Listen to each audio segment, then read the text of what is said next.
Welcome, friends. Welcome to today's Reconsider It live stream.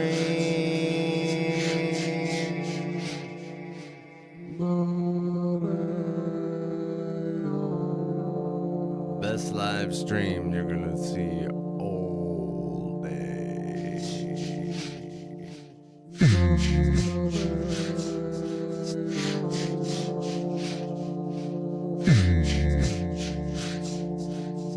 And here on this live stream, you are gonna get some very nice improvised live looping, all vocals. We have got the foundations of a beat here. Already some live looping, all vocals.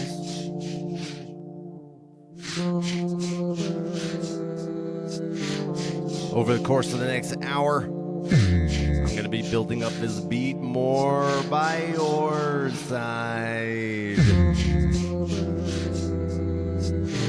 More of this live looping with the all vocals. We're going to bring in the synth as well. Man, it's going to be good. We might even talk about stuff. I don't have any idea. No one knows the glorious unpredictability of what will follow presently. It's called Tinker Time.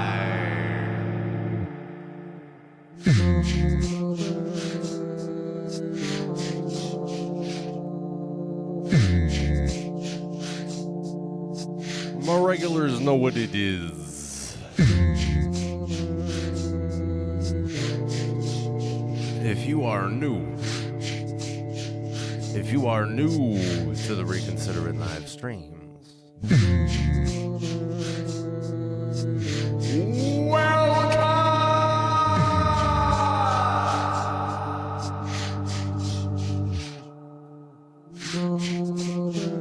You made the right decision joining us.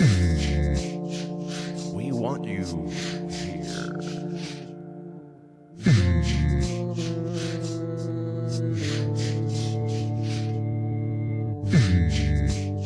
At this time, my friends, we are in a warm-up phase. We are just hanging out. We are just getting accustomed and familiar and in the vibe.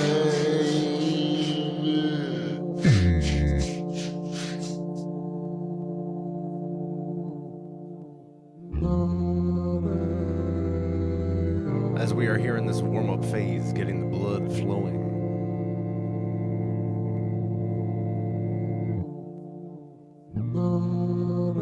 Friends, I need to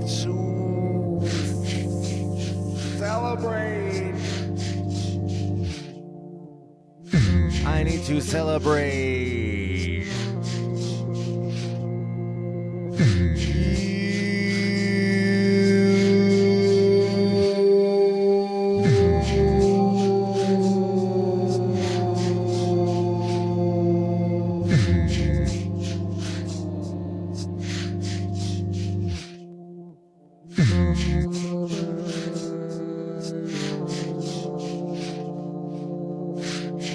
Thank you for being here.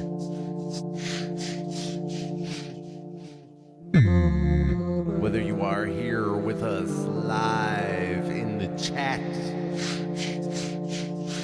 whether you are here with us live but you are not in the chat, whether you are here with us after the live, you are watching on replay. However it is that you are here with us, thank you for being here.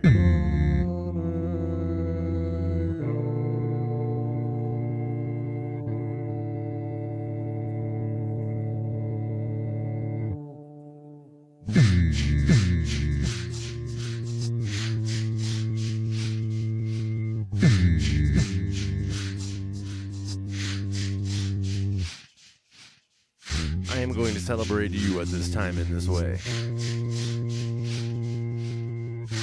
I have got my drink. I am going to count to 3, and I'm going to clink.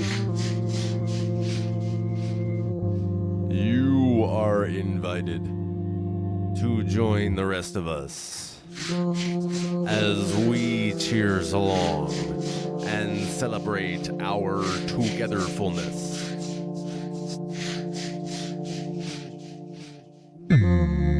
This is the euphoria you look forward to.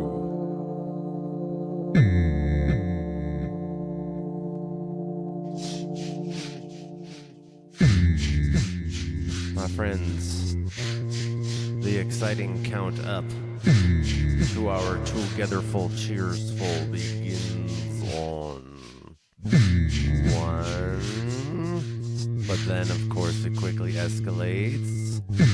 2, what a good escalation. 3, clink. Cheers, my friends.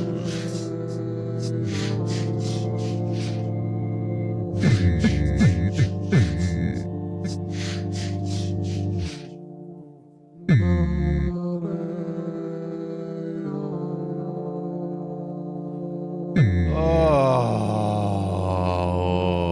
that's good, yes. I love connecting with you like this. This is good. This is really good. This is like all of the good that could be good. If you took a bunch of good and put it in a good box where there was already a bunch of good, then it would also be good because it's good. This is so good. What a good we're sharing. This is so good that we share this thing that's good.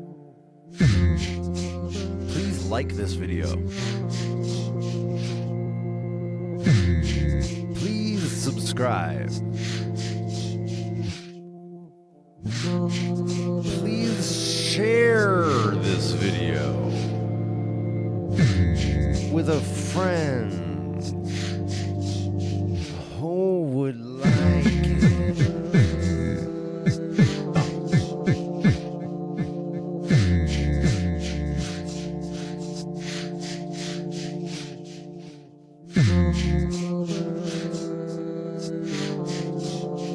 Friends, we have got a tinker stream on our hands. And man, that's good. It is such good news.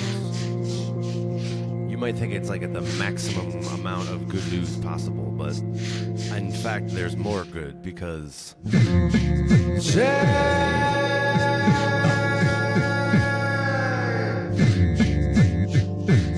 has joined us.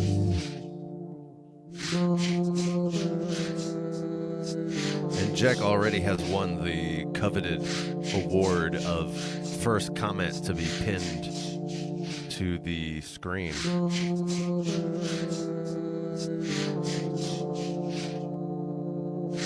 Stating the sage knowledge, the sage wisdom regarding good stuff, Jack hereby highlights and emphasizes this critical point regarding how good, in fact, is the best. I agree. I mean, good is best.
Now,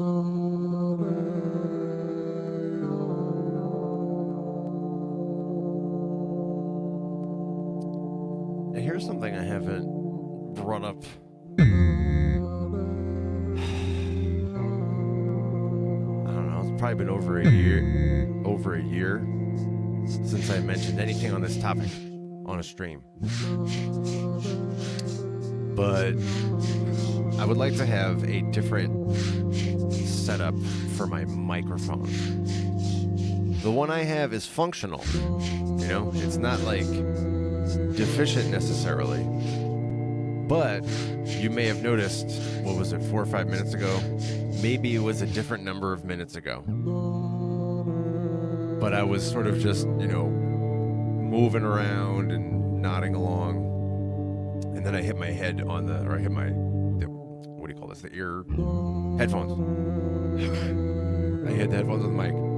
So it was like this. And that used to happen more often when I had originally set up this setup. By the way, would you know how to spell that? That sentence I just said, when I had originally set up this setup. Would you be able to spell that correctly? Anyway, when I had originally set up this setup for streaming, really, this is quote unquote optimized for live streaming.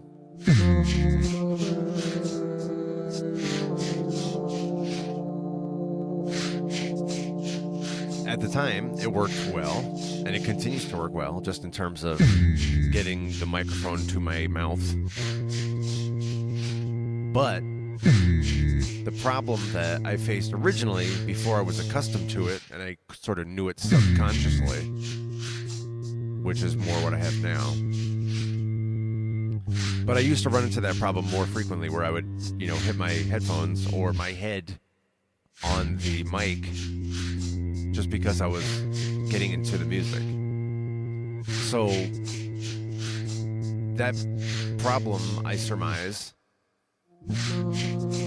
stems from the fact that this microphone stand is fixed. It is motionless. It is static in its configuration. Technically, I could, you know, move it at these joints here, but with this kind of mic stand, the more that you mess with it and adjust it and readjust it and move it and all this, the more you put wear and tear, and the sooner it gets to the point that it doesn't stay.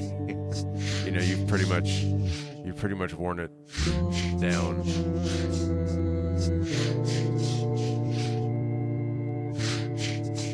So I just keep it pretty motionless. But that is, it's not exactly problematic, but it's, let's say, maybe disadvantageous. It's disadvantageous for me as I, you know, use the mic on a stream, or otherwise, even if I'm not on a stream, if I use it just for, you know, recording in the studio, quote unquote, this studio right here.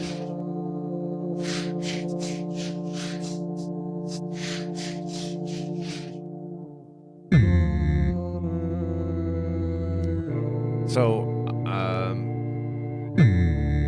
to the degree that I have drawn this out very longly, what I'm getting at is, I would like someday, if I were to stumble upon it without any effort, to have one of those mic stands that, you know, is, well, I don't even know what to call it, but like a very malleable, flexible crane type of thing, where you can grab it and move it to a spot, and then it'll stay at the spot you put it, and then you could just grab it and move it. One of those would be, an upgrade. It would go from functional to convenient and functional. Right now it's convenient to a degree, and I like the convenience I have, and it's very good, and I'm thankful for all of this convenience and the opportunity to be in a position to comment on the convenience. That's all very good, and I'm very grateful for all of that.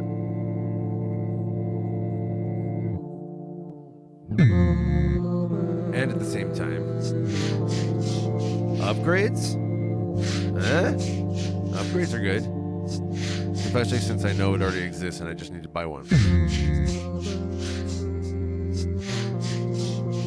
In the chat, Jack got the spelling right regarding the fact that I had set up this setup, which is the fact that the verb I had set up, that is 2 words, set space up. But when I get to the other part, I had set up this setup.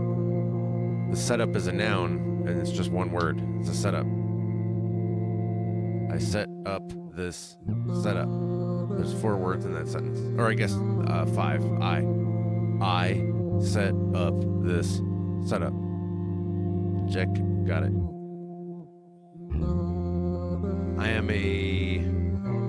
I'm very much a words person,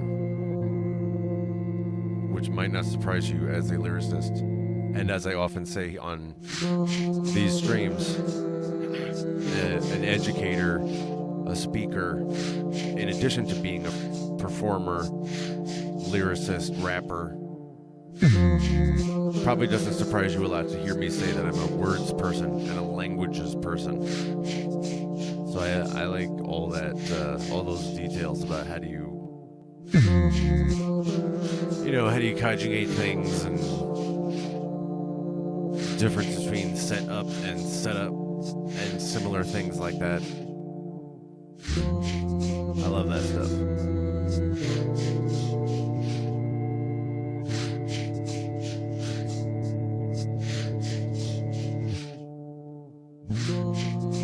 I wonder if I should do some kind of like grammar tip. That would, maybe, I don't know. I don't think so, now that I say this. I'm wondering out loud, and you get to have some insight into my thought process here. I was going to say, I did say, I wonder if,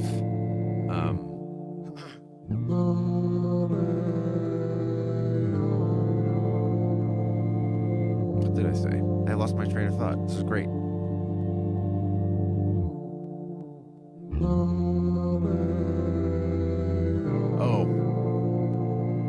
I wonder if I should have some kind of like grammar moment or grammar tip or something like that is what I said.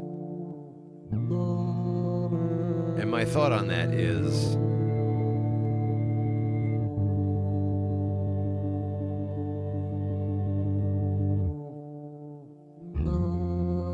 I like the idea of having a segment on the show, on the streams. Having a segment of some kind like that. Like, oh, it looks like it's time for the insert thing here. Should it be a grammar tip? Say, I don't know.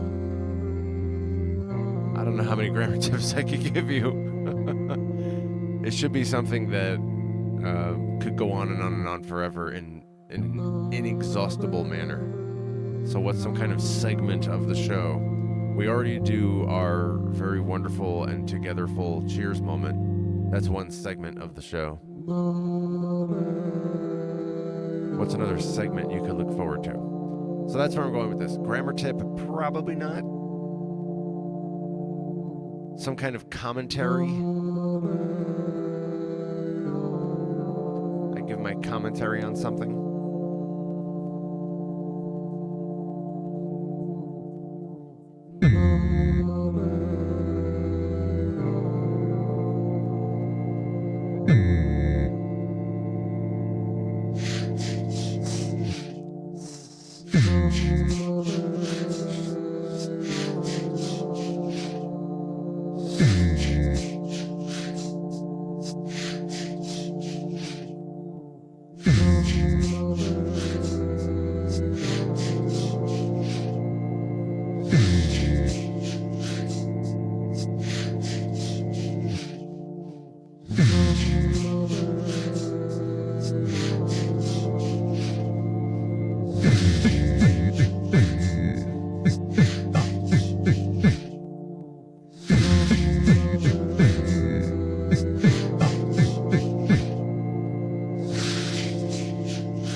Also in the chat that Jack has included a grammar-related follow-up. Jack, I need you to give me an example of what you're referring to. Jack is talking about the apostrophe and the difference between how they use it in the UK versus the US.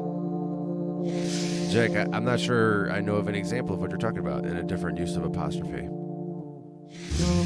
However, I can say that the probability is very high that I'm going to say something like, the US one is correct.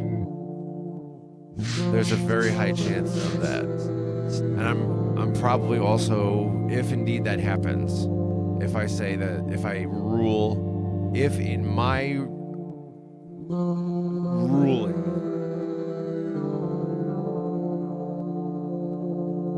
we come to find that in fact the US usage of the apostrophe in any given specific case, if I rule indeed that the US convention, the US usage is the correct one, if so, then very likely there could follow upon request or upon my passionate assertion, there could follow a reasoning regarding why I have ruled that the US usage of the apostrophe is the correct one. I'm aware of differences in US and UK spelling in some very well-known instances, such as like the word color or favorite. Those are spelling differences in the written word. Naturally, there are some pronunciation differences. Certainly, there are a lot of slang differences between the UK and the US. But I'm not aware of apostrophe differences.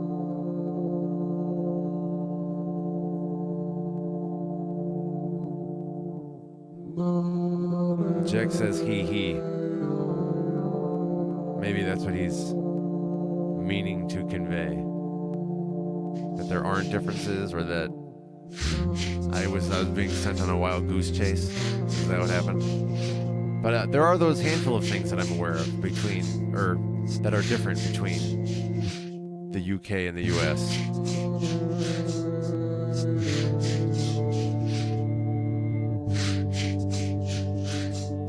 Just in terms of their usage of the English language.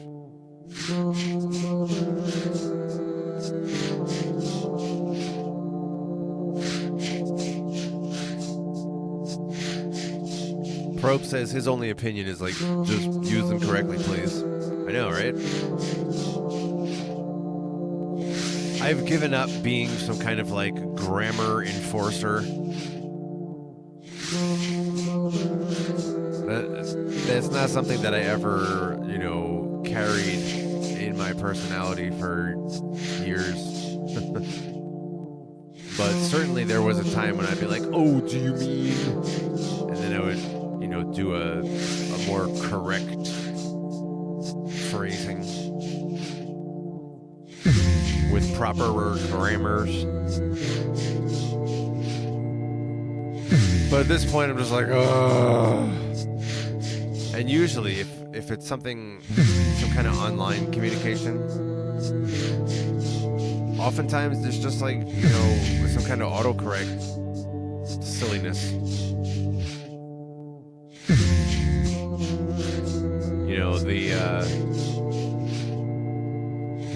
The person lets her dog out to the backyard. What does she do? She lets her dog out. What does she do? She lets. So, you could put it in your phone, lets, and it'll put an apostrophe in there. And you're busy writing the rest of the sentence. It's very easy to see how, at least communication that is sent through a phone, which is most of, let's say, social media at least. Very easy to see wrong usage of apostrophe, typos, wrong autocorrects. Those things at this point I feel are pretty ordinary. And that's just, seeing that online anyway, social media, that I'm talking specifically about that. And also in like text messages with people not just social media, private messages and things also. Just knowing that there's always going to be mad typos and wrong usage of everything. And occasionally you'll get a text that you're like, what? It's just mad shock, and it just is because the autocorrect was wrong. And that's just sort of like part of the phone being our interface, which is the majority of social media, social interactions.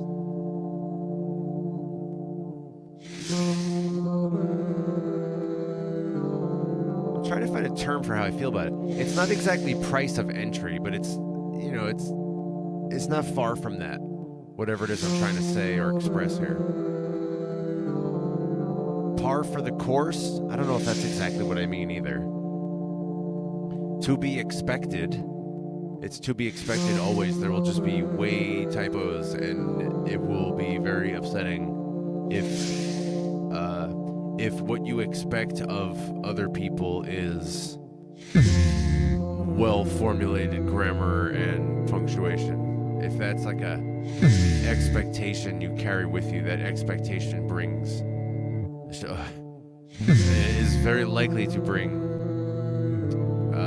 great disappointment, frustration. See, now that's a topic that's worthy of discussion here on a Tinker stream or in some other Tinker stream as well. But this topic of how the expectations that you carry with you are a source. They are not... I'm not saying they're the only source. I'm just saying it's a source. The expectations that you carry with you are a source of suffering for you. Sometimes your expectations are met, and that's cool. Ultimately, that's fleeting. Ultimately, that's a temporary experience. So it's like, okay, at best, my expectations were met. Cool. Back to neutral. But I don't know how often, but when you have expectations, they get unmet. They get disappointed. And that is a source of avoidable suffering. I don't mean to suggest that you need to somehow turn yourself into this inhuman thing that never has expectations. But I am saying that the expectations you have should be well grounded. When solidifying expectations, it should be done from a position of local space-time with available evidence. Expectations should not be formed based on where you would like things to go, or what would be cool if, or an ideal situation, or what you imagine is probable. That those are not stable foundation, stable grounding for establishing expectations. Expectations should be formed from what is, let's say, reliable, realistic. And I hereby assert, so far everything I've said is not my opinion. Those are just like, okay, we can agree on this. But what I'm about to say now is my opinion. Is that when it comes to managing expectations and keeping them as grounded as you can reasonably manage, it's easy to get excited sometimes.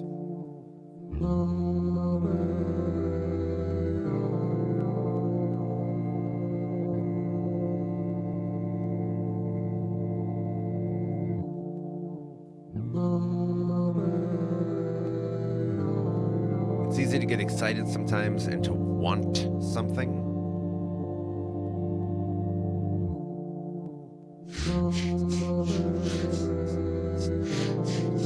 It's easy to, I guess want is what I'm trying to express. To want something. To feel like something is within reach. To feel like something specific is coming or will soon come and be available. Even that's not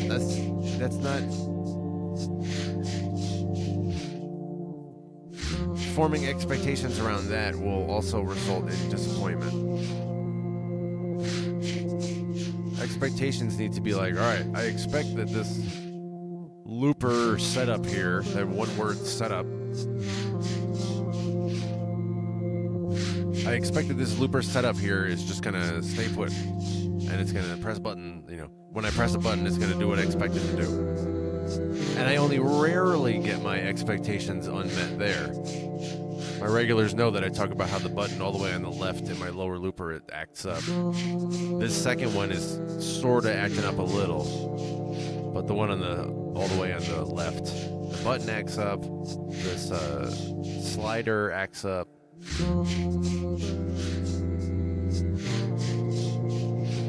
So it's rare that those expectations are unmet. I see there's a lot of chat for me to get caught up on as well, so I gotta take a minute to do this. I am just very likely quite far behind. I'm at least, it's way off the screen. Okay, let's see what's going on here. I see, by the way, as I look to the side, that. Sonic 5 has joined us. Which is really nice. Actually, let me get another layer going on, then I'm gonna get caught up in the chat.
What's happening? What did I miss in the chat?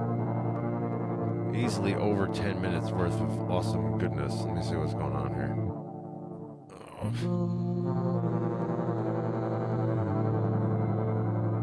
Dear chat, where are we at? Yeah, it looks like over 10 minutes of content here.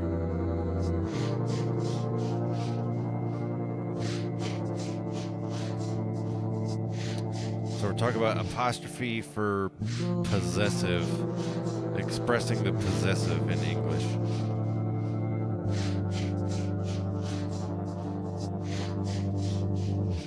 Probes argues that as long as your message is received, then ultimately it's arbitrary. Ultimately, it was insubstantial. You know, the concept of precise grammar and such, or at least apostrophe usage. As long as your message was accurately received, argues Probes, then it's insubstantial. I would agree that that's part of the story. And that goes back to when we used to have those discussion streams and we talked about like what's the nature of communication. And one of the things that we established over there was that communication is not what, you know, you might sort of intuitively assume if you never really spent time with the topic. You might assume it's like, oh, one person says a thing and it's like this, you know, it's like they're sending a message. You know, they say some words, those words mean things, they send the words at the other person gets the words, and they say, oh, these words mean things, and then the other person gets the message. And in fact, it's nothing like that at all is going on. Nothing, you know, I guess almost nothing like that. Maybe not nothing like that. But communication is much more about stimulating meaning in the other person or the audience more generally. It's about stimulating a meaning that the audience already has in them. It's not about sending a message of any kind. It's more about let's say, like, stimulating in them whatever is relevant for what you're trying to communicate to them. It's about summoning in your audience. Every time you interact, this is a topic we've never really talked about on these streams, on any streams, any reconsidered streams. The topic of summoning. That in the realm of communication, summoning is something you do. You position your audience to hear something, to feel something, to know something. You would summon a mood. A good actor would know how to do this. You say and do certain things that position your audience to assume things, to, form a view about whatever you're communicating.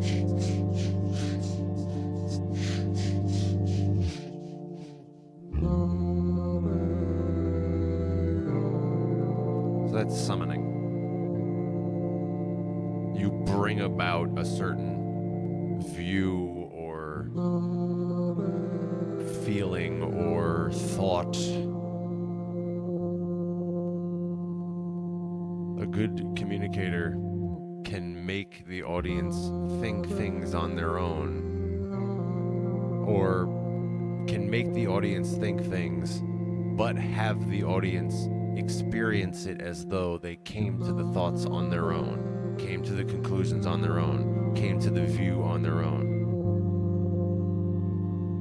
That's a form of summoning.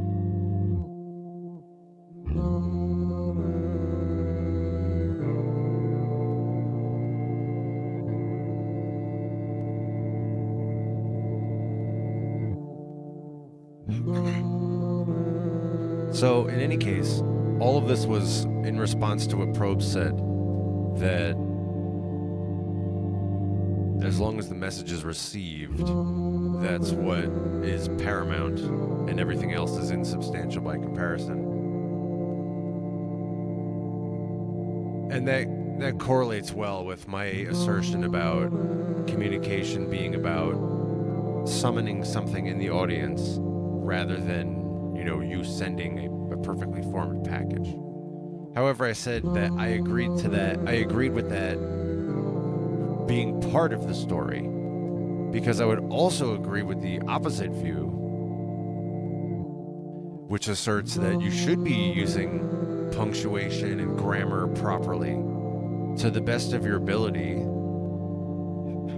because it's sort of like, traffic.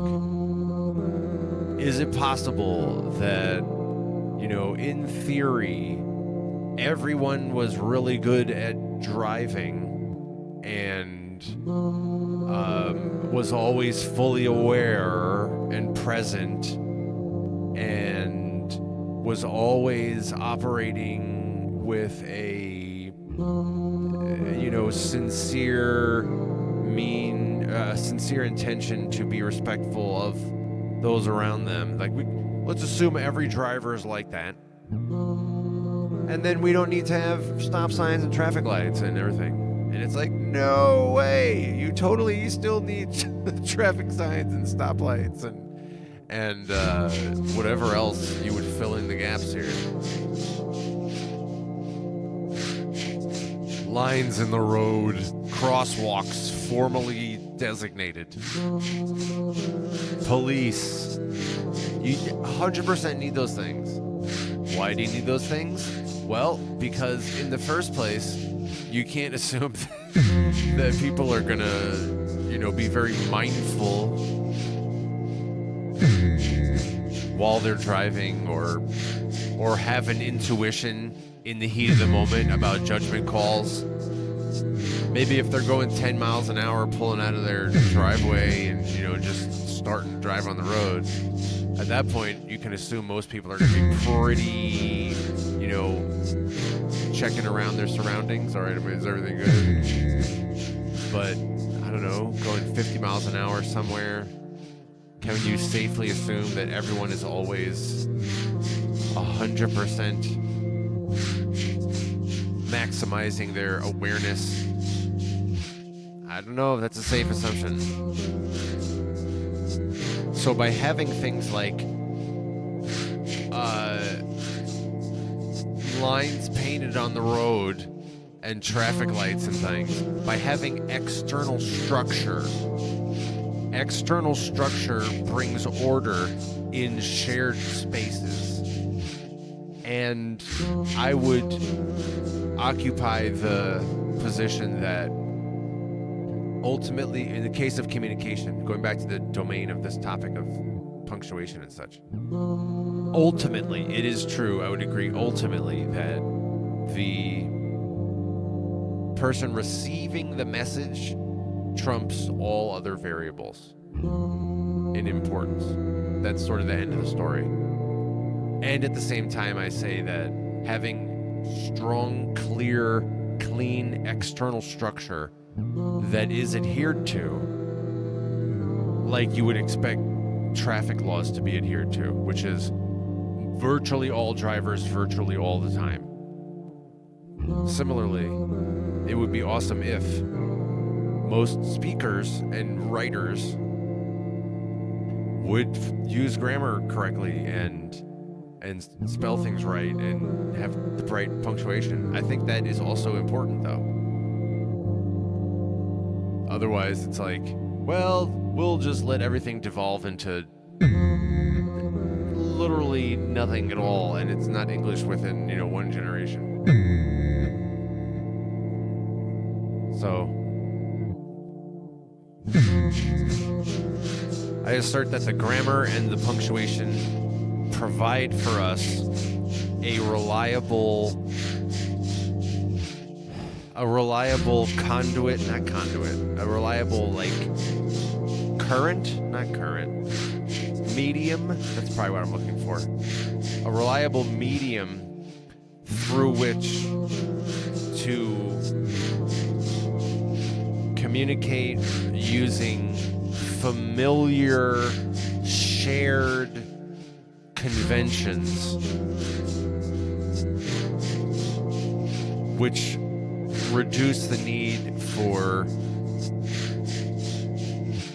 real-time deciphering, real-time, wasted time of figuring out, and ultimately which facilitates quicker, more effective communication between some shared group or community of some sort.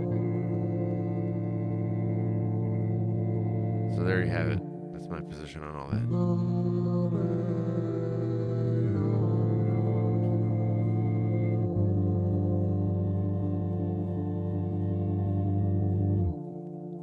I see that Jack is, after the apostrophe, Jack was bringing up the topic of a semicolon.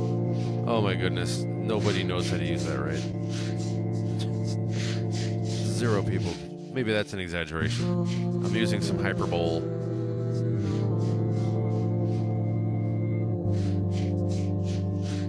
Oh, dope. Dope. I just noticed that. George G.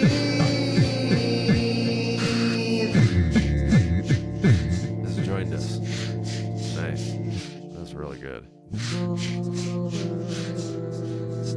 gonna bring back that other layer here. I already forget what that sounds like. Yeah, semicolon nobody knows how to use. I think we can all say that's it.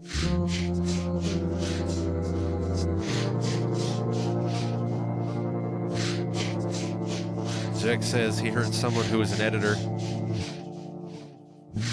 say you don't even use apostrophes. I don't know if that's even possible. There are some things you... Is that true? I was going to say there are some things you have to have in English anyway. There are some grammatical structures that need an apostrophe. That's what I was going to say, but is that true? Because a possessive, you generally can just... You can rewrite it awkwardly using, this of that.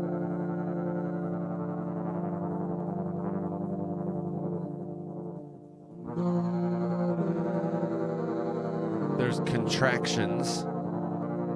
I don't think anybody's misusing an apostrophe in contractions. Maybe there's exceptions to that. I'm still way behind. I'm 10 minutes behind on the chat here. That's pretty good for me, I guess. Sometimes I'm 20, 25 minutes behind. Look at all this excellent service you're getting tonight.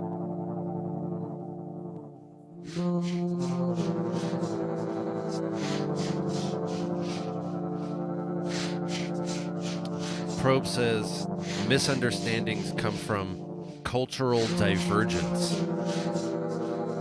even if the language is the same. Oh, I totally agree. Totally agree. Communication is subordinate to culture. Or at least, how about this? Easy communication between strangers, people who don't know each other. That is facilitated by culture. You could have communication between two entities that invent their own communication and it's not dependent on a culture. But even in that case, you could argue that they're inventing their own mini culture between them.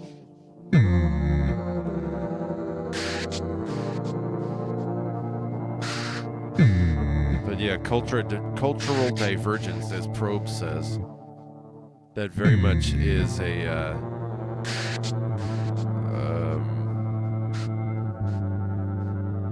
I don't want to just say source of misunderstanding. I want to use something stronger than source, but I don't know what word I want to pick.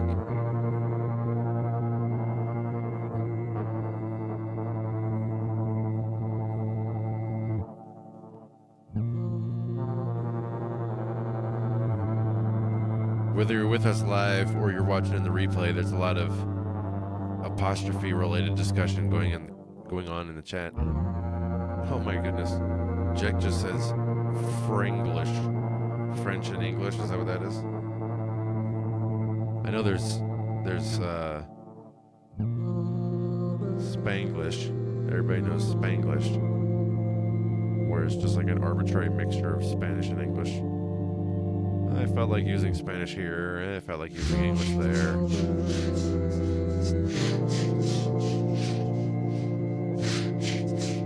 Probe says, language gets adapted to fit the local construction rules or norms.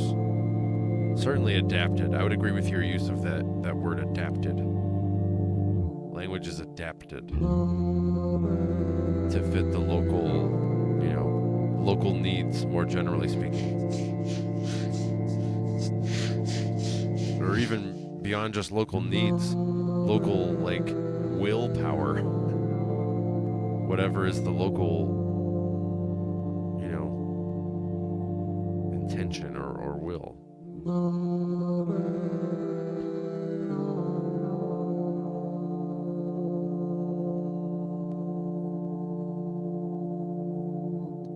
Probe says we're going to take it to another level and said that no one owns language, but rather it evolves. Yeah. See, this is the kind of topic where we don't really have a hard science. We don't really have a hard physics. We don't really know what language is. You can be like, oh, it's a way of communication. It's like, okay, what is it though? Like, I could take this. Look at this. I have a little packet of saltine crackers here. I should have one of these. This is dope. Have you ever tried to have 4 saltines in 1 minute? You ever tried that challenge? You can't have water or anything. It's just 4 saltines, nothing else. You can't eat anything else along with it. It's just 4 saltines. Try that challenge. 4 saltines in 1 minute. Anyway, we know what this is. This little packet of saltines here. Hold on. Hold on, I have to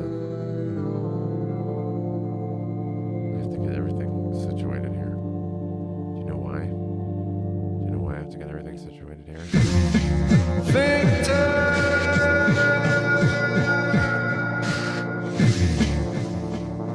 has joined us. So I have to make way for your majesty. I have to clear the, I don't know, area.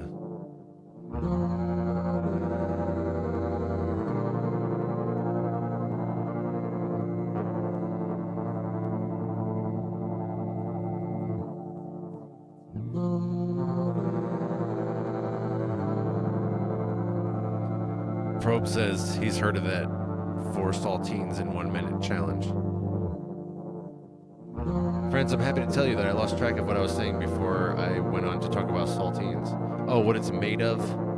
That's what I was talking about. This little sleeve of saltines. We know what this is. We know what this is made of.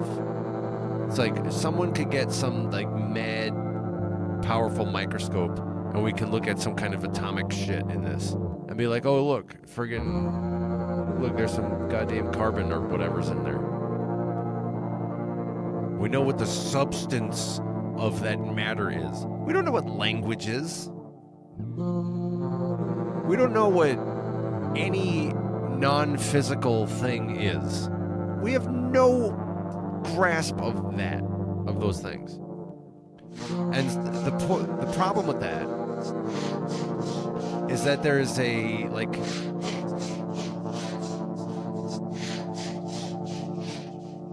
there's like a inefficient, unstructured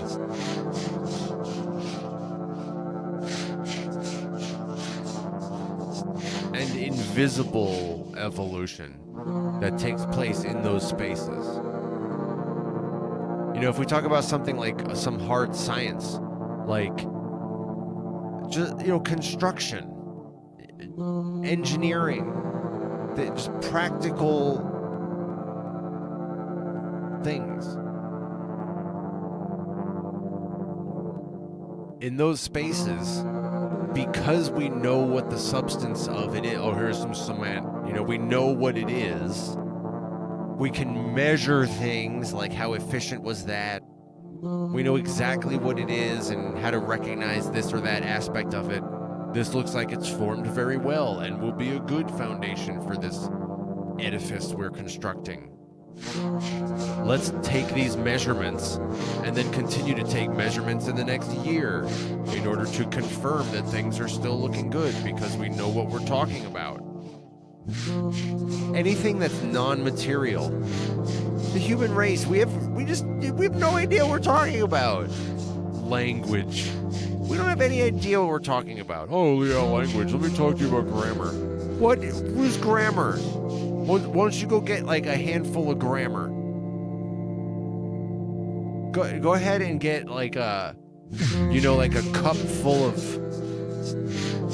I don't know, math.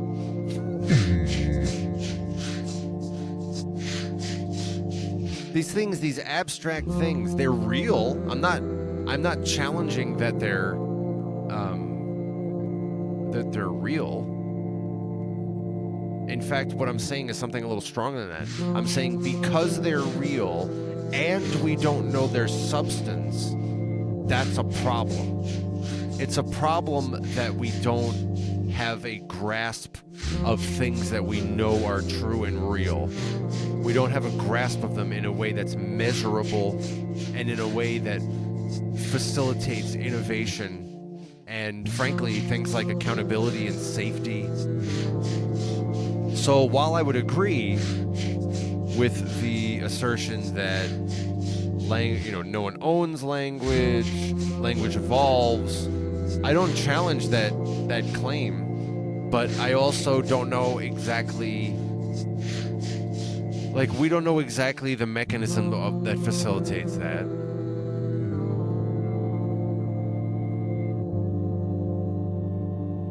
It seems to be seems to be that language evolves not in the common usage, but rather in the next generation that adopts it as their personal imprint of the language. So like you can have influence over the future direction that language evolves in. But it seems like any kind of, attempt to artificially influence language, that's always just met with so much resistance. There's something about language that is not sacred. That's going too far. Maybe like a weaker version of sacred.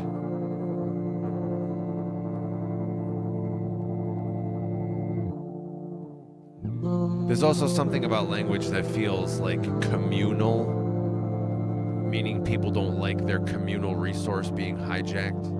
If we all shared drinking water from some lake or whatever, you'd be pretty upset if somebody did something to that drinking water.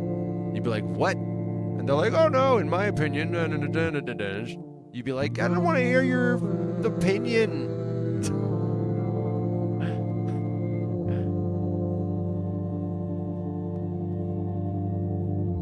Something like that is true about language. There's some element of language that is communal. And I use that word communal and not shared because you could share, a plate of nachos. When I say communal, what I mean is it's a resource that is owned by no one, but let's say like it's owned by no one, but it is seen as used by everyone and known to be used by everyone. And so there's a sense of like something like protecting it. You'd want to protect that lake or that, plot of land where you reside. You have some vague sense of wanting to make sure that is well safe.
Victor has the comment that so many of us feel.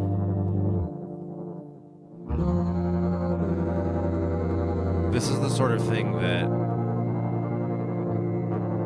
this makes you just like be very compelled to join in on these live streams as soon as you can, really, because you don't want to feel like this. This is so relatable. People call this FOMO. They're like, man, if only I don't want to ever miss that.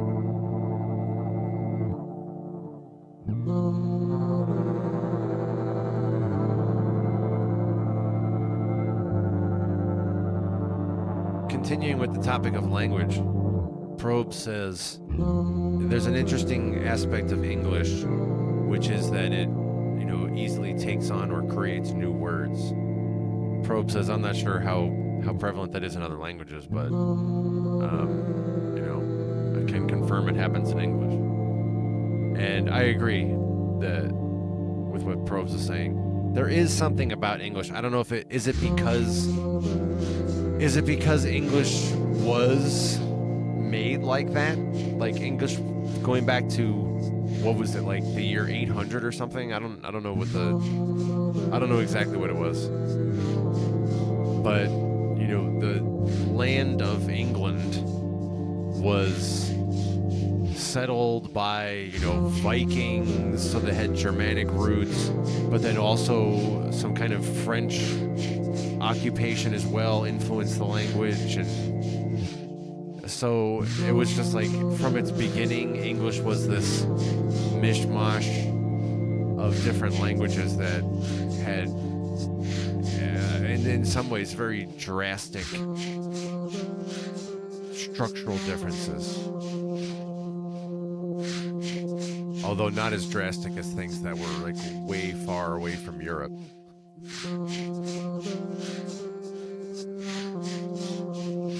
Which language is it? Is it Finnish? There's some language that's spoken in northeastern Europe. Is it Finland? But it's supposedly like that language is closer to Chinese than anything else in Europe. I don't know I forget which language it is that's true about.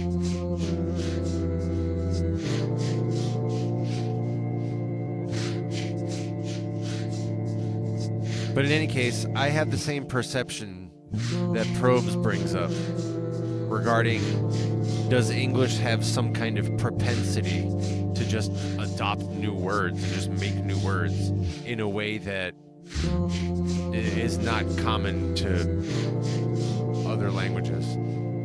Maybe there are more than 0 other languages that also have that like higher rate than usual for adopting new words and creating new words and such.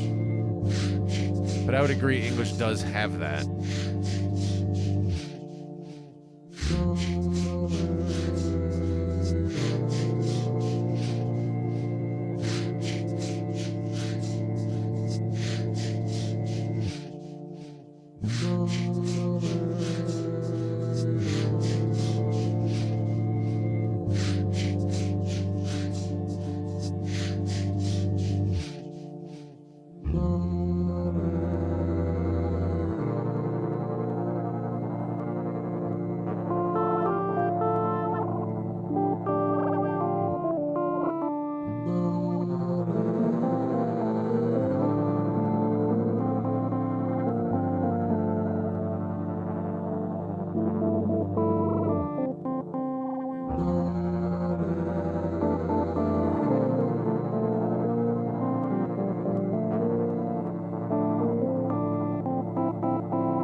Victor says, on behalf of all Dutch people, I am speaking on behalf of every single solitary Dutch person, says Victor here.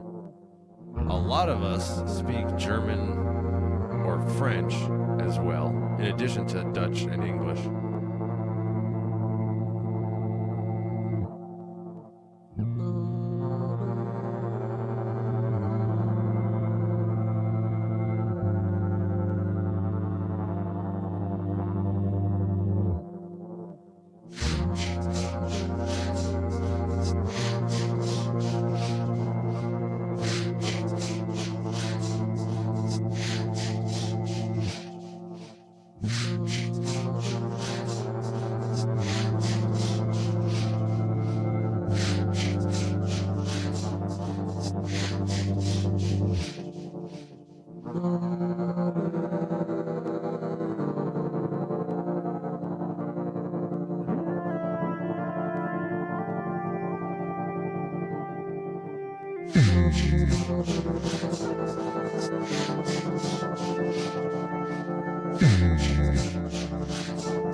As I always say, whether you're here with us live or you're watching on replay, you can still follow what's happening in the chat.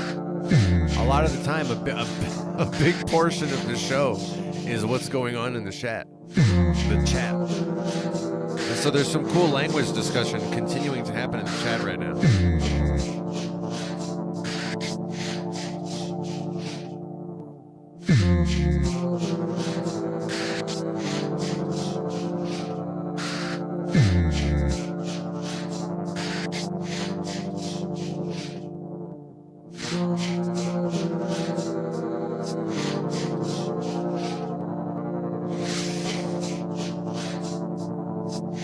Having a saltine, like I was talking about earlier. I think I'm definitely making the wrong call here, because I'm probably going to get saltine crumbs all in my stuff.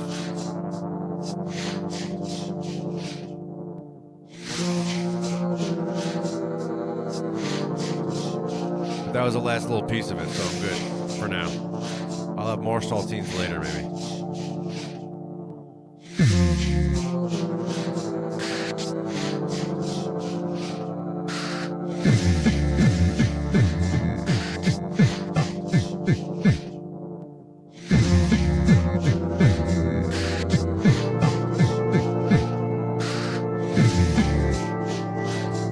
Recently, I had gotten a thing of saltines, but without salt on them. And I didn't realize it until I opened it, and I was like, wait a minute. So it was just saltines without salt. Nah, I still ate them. But I like, give me some saltines with some extra salt.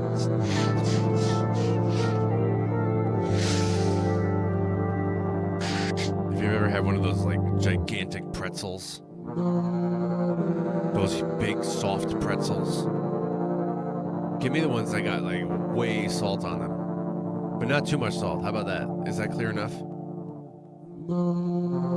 Give me the ones that got like way salt on them, but not too much.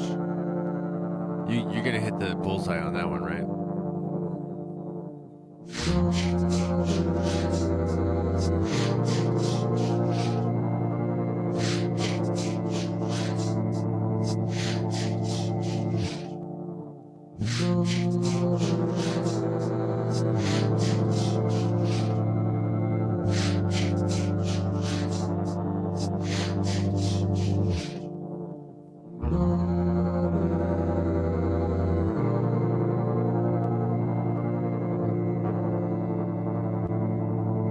Victor says, going back a couple minutes ago when I said that, in general, you should consider when you're watching Reconsiderate live streams, you should consider the chat to be part of it. So you should be, if you so fancy, it is there to be,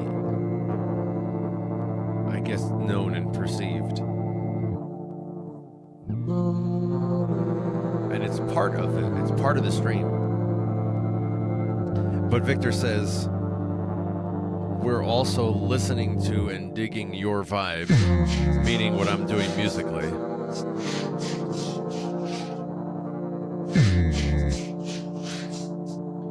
And it's activating our brainwaves. I'm definitely not precluding anything that says the chat isn't influenced by the music, and the other way around. Like, they both influence each other. The music and the chat are that's what I'm trying to say. Like, they're part of the same thing. The stream is somehow a bigger thing that includes the music and the chat. They both influence each other, and they're both there to be appreciated while you're consuming the stream. Hey, I was watching a stream the other day. What did you think of it? Or what? I was watching a stream the other day. Let me tell you about it. Well, the music was, had these qualities and this and that, and the chat also blah blah blah blah blah.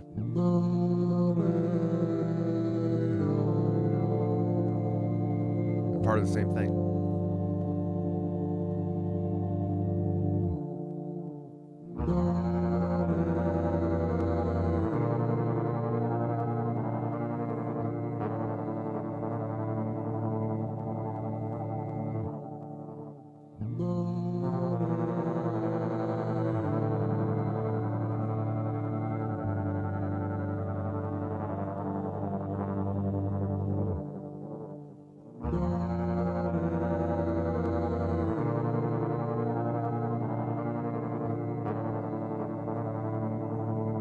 Victor, of course, winning the next comment pinned to the screen. Of course, comment like that's got to go right on the screen.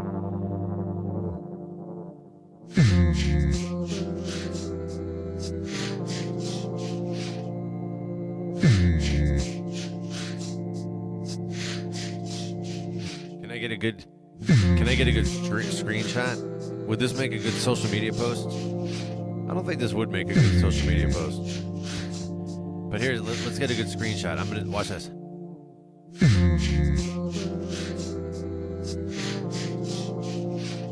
That's me acting and doing. Oh, that's not bad. I'm looking at the. Oh wow, that's good. Yeah, we're gonna get some good screenshots out of that. That's nice.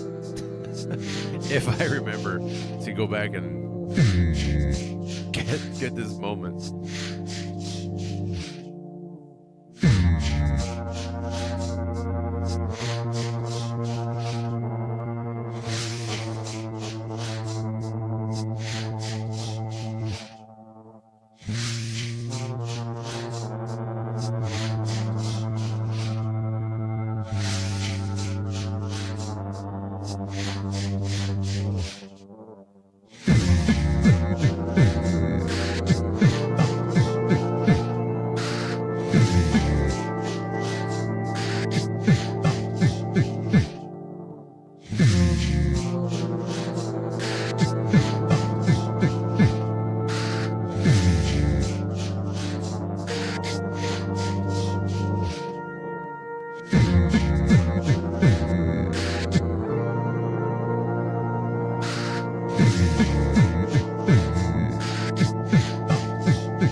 wondering right now. You might be wondering this. This might be something that you're thinking to yourself, and you're not sure about it in any way. You don't, you're not sure whether, it's just that. You're just wondering.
I see I'm getting caught up on the chat. Recently, Probes came back with some goat cheese pizza. That's dope. Goat cheese pizza is nice. There's a place around here. I'm gonna be real with you. It's real good. Like if you want to have like, this isn't. We're not talking like a, you know, like a New York style pizza pie. We're not talking that kind of. That's normally what I think of when I think of pizza. Hey, I'm gonna go get some pizza. I'm thinking about that. But there's a place close to me that is, it's not that kind of pizza. I don't know, it's kind of its own unique thing. And it's a, you know, hand-tossed, you know, they make their own pizza kind of thing. But they know how to do like every part of it so well. They do the toppings real good.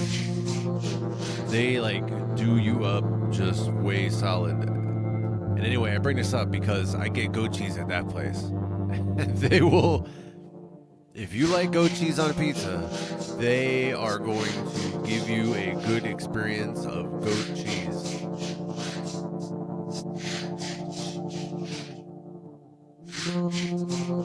I wonder if, is that the place that I discovered goat cheese on a pizza? I don't know. It might be. Might not be. I don't know.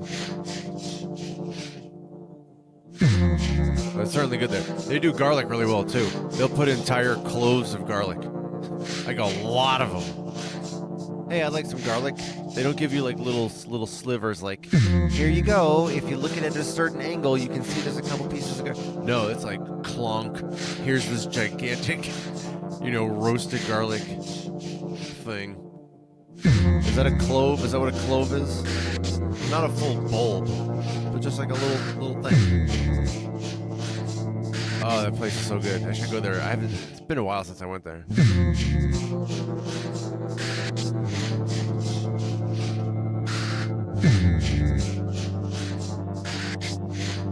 We have some nice food-related discussion. See, that's what's so great about connecting with you like this, the way that we do. It's so cool, and you can view all of it in the chat. It's fat, in fact, and that becomes the topic of the rap that to bring home this right now.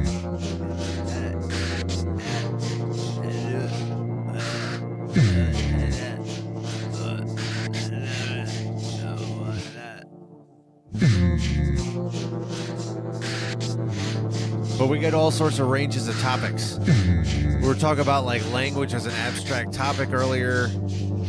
Now we're talking about some food.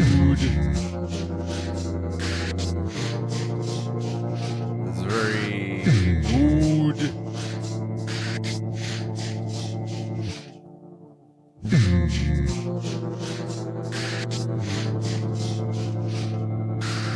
We have some discussion around spiciness. Probe says, I like strong, spicy flavors. Okay, getting votes for that.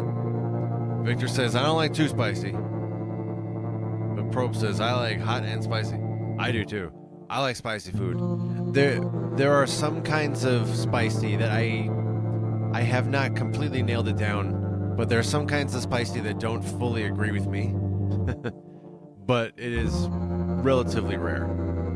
You know, normally I'll get the spicy version of something. Not always, though. I don't need to have it. But I do generally like it and prefer it. I like spice.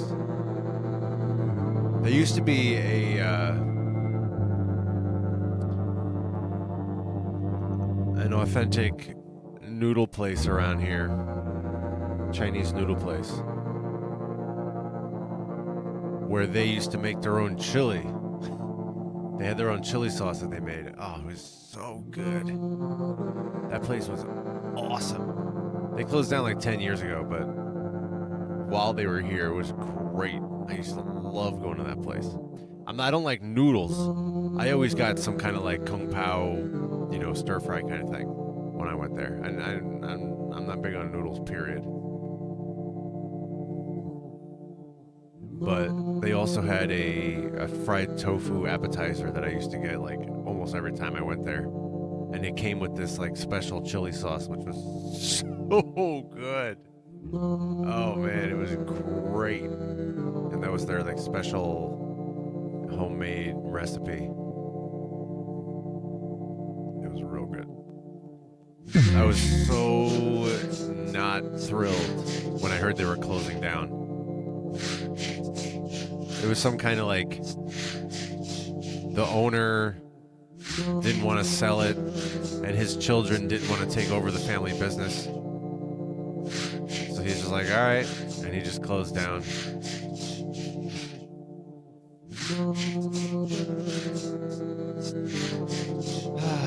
That's too bad. That place was awesome.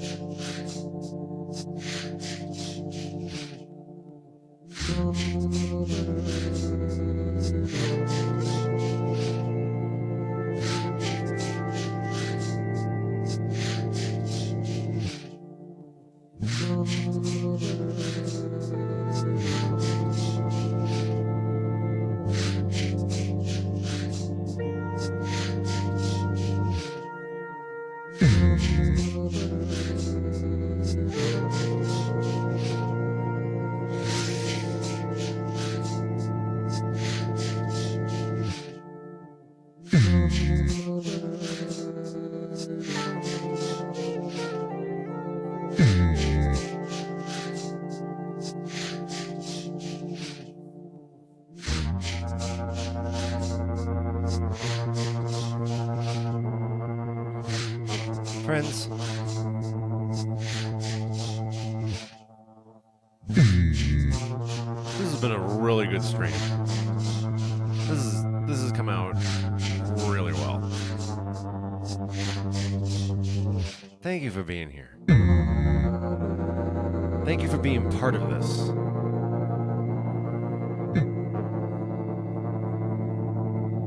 As an observer, you are having an influence. This is better because you're here. Thank you for being here. Our regulars know we get the closing togetherfulness cheers, and it comes really fast. The opening one, we really draw it out, and you see it coming. But the closing cheers, man, this one comes so fast. Oh, here it is. Friends, we're already getting it. It's coming so fast, my friends. It's coming on 1 and a 2 and a 3. Clink. Cheers, my friends.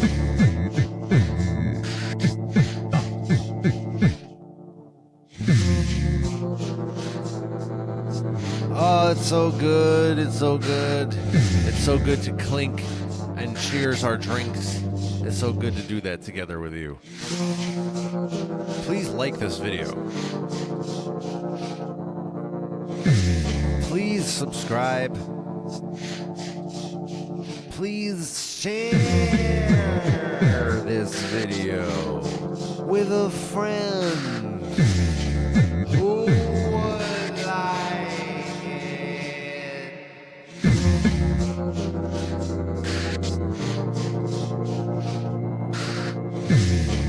Friends, I hope to see you in the next live stream.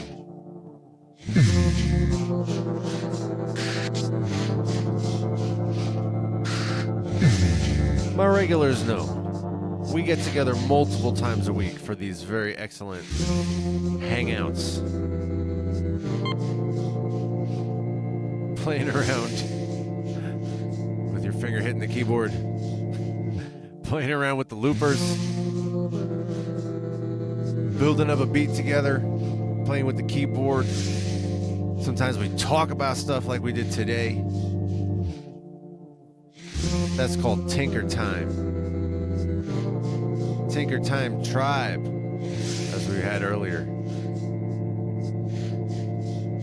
You also sometimes get the instrumental cousin. No talking at all. Perfect for your instrumental needs. That's called Unspoken. At the top of the screen, we got the times that we do these every week. The expected times. Eastern U.S. time zone, Sundays at 1 p.m., Tuesdays at 9 p.m. You can put those on your calendar. You can expect those every week. But my regulars know we also do a bunch more, usually another 2 or 3 streams each week. They could be any day, any time. Enable notifications so that you can join us at those unplanned, unanticipated, unscheduled streams.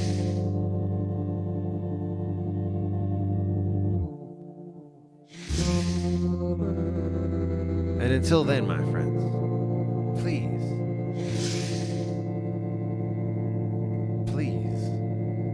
please have a most excellent and blessed rest of your day today. Please let the rest of your day today bring you all manner of goodness and blessing. Please allow the rest of your day to bring new possibilities to you. Please allow the rest of your day to bring to you an expanded horizon, an expanded sense of what is possible for you to live and experience all manner of healing and blessing, all manner of goodness and profit and growth, all manner of expansion and enlightenment, all manner of health. May you have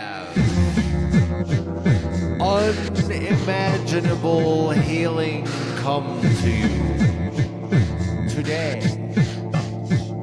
May the seeds of benefits that you believe to be beyond reach, may they come to you today. And I will see you in the next Reconsider It live stream.